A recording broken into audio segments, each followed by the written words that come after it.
आज बहुत अहम दिन था पाकिस्तान के लिए। आप जानते हैं कि हालिया पाकिस्तान के आईएसआई के चीफ और वजीर दिफा ख्वाजा आसिफ ये पहुंचे काबुल और वहां पर अफगान तालिबान को जाकर बताया कि देखिए सबूत भी वहां पर रखे। एक एक चीज मेंशन की वहां पर कि देखिए यहाँ से टीटीपी की क्यादत हम पर हमले कर रही है और यहाँ यहाँ फलानी फलानी जगह पर उनके ठिकाने हैं।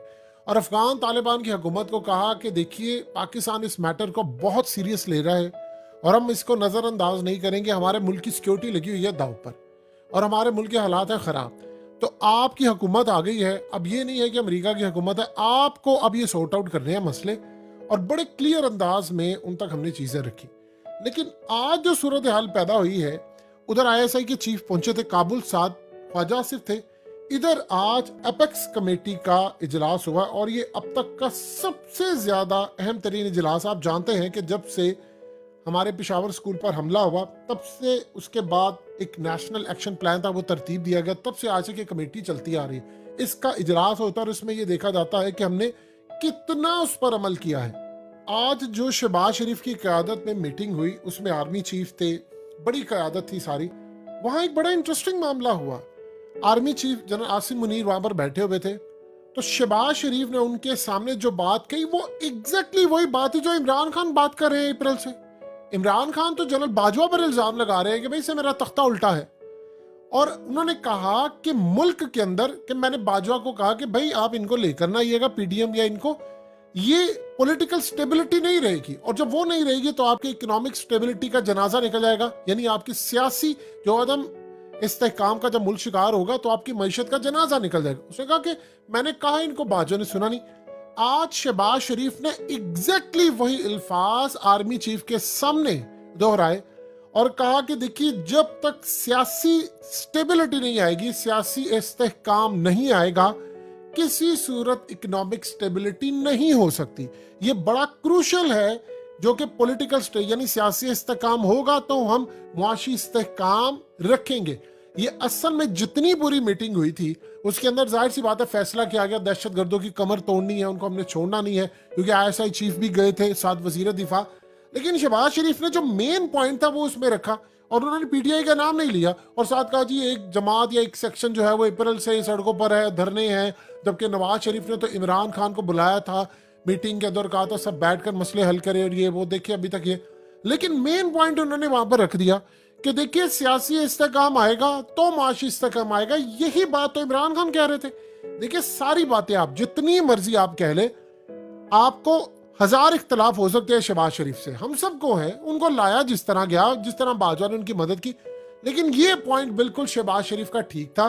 और जाहिर सी बात है इस बात को सबसे ज्यादा अगर समझता होगा तो वो शहबाज शरीफ ही समझ रहे। उसकी वजह यह है कि देखिए इस वक्त हालात ये है कि सियासी अदम इस्तेहकाम का शिकार है तो सबसे ज्यादा नजरा तो शहबाज शरीफ पर पड़ रहा है।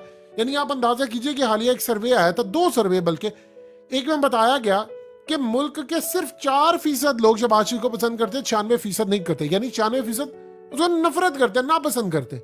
फिर जो रिसेंट सर्वे है उसमें शहबाज शरीफ की रेटिंग 0 है, यानी मुल्क का एक भी शहरी उनको पसंद नहीं करता और उसमें नून लीग के लोग भी शामिल हैं। अब जाहिर सी बात है उसमें कोई भी शख्स हो, आम हो, चाहे वो रिटायर्ड फौजियों का घराना हो या ब्यूरोक्रेट्स का हो या कोई भी घराना हो, सबको राय देने का सर्वे के मुताबिक शहबाज शरीफ को कोई पसंद नहीं करता। उसकी वजह क्या?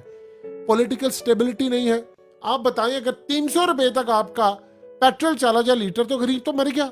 यानी आप सोचिए आप किसी के घर में जा रहे हैं, यार चलो किसी से मिलने के लिए जाते हैं, आपके पास गाड़ी है, आपका पेट्रोल लग गया आने जाने का 1500-2000 रुपया, आपने किसी के घर जाना है, महंगाई खाना पीना वो जो 1000 में आता था वो 3-4 हजार में आता है।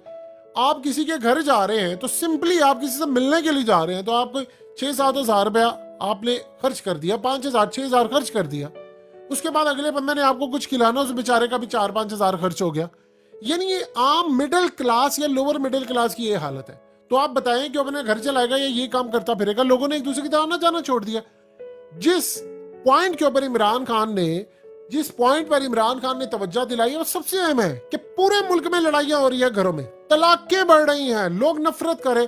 अब आप बताइए वो बेचारा एक मर्द वो घर कमाने के लिए क्या कुछ कर रहा है? वो बेचारी अगर जो एक वर्किंग वुमन है वो बेचारी अपने बच्चों को भी पाल रही है, फैमिली भी चला रही है, ये जॉब भी कर रही है, इवन के देखिए सरकारी मुलाजमी में ऐसे बहुत सारे लोग हैं जो रिश्वत नहीं लेते। आप उनसे जाकर हाल पूछो, उनके दिलों में चीज आती है यार हम रिश्वत ले लें।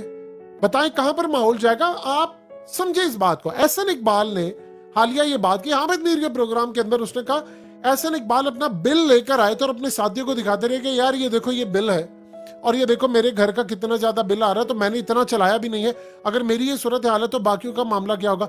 ये वो बंदा है जिनको फ्री यूनिट्स मिलते हैं, बिजली मिलती है, गाड़ी मिलती है, इनको पेट्रोल फ्री सब कुछ, वो ये बात अगर कर रहे हैं तो आप बताएं आम बंदे की क्या सूरत हाल होगी। यानी लोग थोड़ा बहुत बचा लेते थे, अब तो बेचारे वो बचा भी नहीं रहे। उसकी वजह क्या है? पॉलिटिकल स्टेबिलिटी नहीं, सियासी अदम इस्तेकाम है। सियासी इस्तेकाम कैसे आएगा? इलेक्शन के जरिए। तो भाई आप शहबाज शरीफ ने वहां पर बात तो कर दी है, तो आप ये बताएं कि इलेक्शन की मुखालफत कौन कर रहा है? शहबाज शरीफ कर रहा है। तो खुलकर बात करें ना कि भाई देखिए इतनी इस वक्त शहबाज शरीफ की हालत है कि दिल उनका यह है कि वो रिजाइन करना चाहते हैं, क्योंकि जितनी उम्र भर की शहबाज शरीफ ने अपनी क्रेडिबिलिटी बनाई थी। देखिए इस बात को आप अच्छी तरह समझिएगा, 2008 से लेकर 2013 तक जो नून लीग ने इलेक्शन जीता था वो दो चीजों पर जीता था कि जरदारी करप्ट है और पंजाब के अंदर शहबाज शरीफ की परफॉर्मेंस है। ये दो चीजों पर उसने इलेक्शन जीता था और इसी बेस के ऊपर शहबाज शरीफ पंजाब के अंदर दोबारा इलेक्ट हुआ था और उसके बाद भी नवाज शरीफ इलेक्ट हुआ। शहबाज शरीफ ने चाहे जो मर्जी आप कह लें, कुछ ना कुछ तो उसने काम किया था, चाहे वो दिखाने के लिए सही, चाहे ऑरेंज ट्रेन दिखाने के लिए चला दी, लैपटॉप सफाई करवा दिया, बूट पहन के चला गया, कुछ ना कुछ चाहे वो दिखा तो रहा था। अब तो उसके बाद दिखाने के लिए भी कुछ नहीं है। उम्र भर के लिए शहबाज शरीफ की क्रेडिबिलिटी डाउन है और भतीजी उसको कैश करवा रही है और वो कह रही है जी हमारी हुकूमत ही नहीं। हुकूमत तो तब होगी जब नवाज शरीफ आएगा।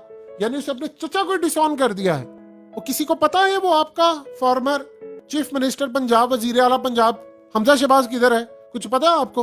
वो मंजरनामे से वैसे ही गायब है, उसको पता ही कुछ नहीं है कि करना क्या, क्या सूरत हाल है। ये जो मामला इस वक्त चल रहा है, शहबाज शरीफ के मुंह से सच निकल गया है। वो आर्मी चीफ के सामने भी उसने इतराफ कर लिया कि भाई जब तक सियासी इस्तेकाम नहीं होगा, इकोनॉमिक इस्तेकाम नहीं हो सकता। यही बात तो इमरान खान कह रहा था। और देखिए सारी इस मीटिंग का लुबे लुबाब यही है। देखिए दहशतगर्दी कैसे होती है, मिसाल के तौर पर आपके मुल्क के अंदर स्टेबिलिटी नहीं होती तो फिर जाहिर सी बात है लोग पैसों के लिए दहशतगर्द उनको यूज कर लेते हैं। तो हमें इस चीज से भी बचना है। अब बॉर्डर पर जो हमारा बेचारा एक सिपाही खड़ा हुआ है या पुलिस वाले हमारे जो बेचारे यहाँ पर हैं या रेस्क्यू वाले हैं, आप बताएं कि रेस्क्यू वाले ने क्या करप्शन करनी है? आप जरा एक बात तो बताएं। पुलिस वाले की तो जो समझ आती है, जो हमारा बॉर्डर पर खड़ा हुआ है या मुल्क के अंदर है, वो बेचारा 45 डिग्री में भी खड़ा होता है, -1 में भी, उस बेचारे ने क्या करप्शन करनी है? जो हमारे फौज के बैठे हुए हैं बेचारे वहां पर बॉर्डर पर आपकी हमारी ड्यूटियां दे रहे हैं, तो हमें उनका भी तो ख्याल रखना है कि वो अपनी फैमिली से भी दूर है। रेस्क्यू वालों को आप देखिए, उन बेचारों के पास फैसिलिटीज नहीं है। तो महंगाई कम होगी, अगर महंगाई बढ़ती है तो उससे फौज भी मुतासिर होती है, उससे आम बंदा भी मुतासिर होता है और बिजनेसमैन भी मुतासिर होता है। तो हमें इन चीजों को कम करना। शहबाज शरीफ के मुंह से तो सच निकल गया है।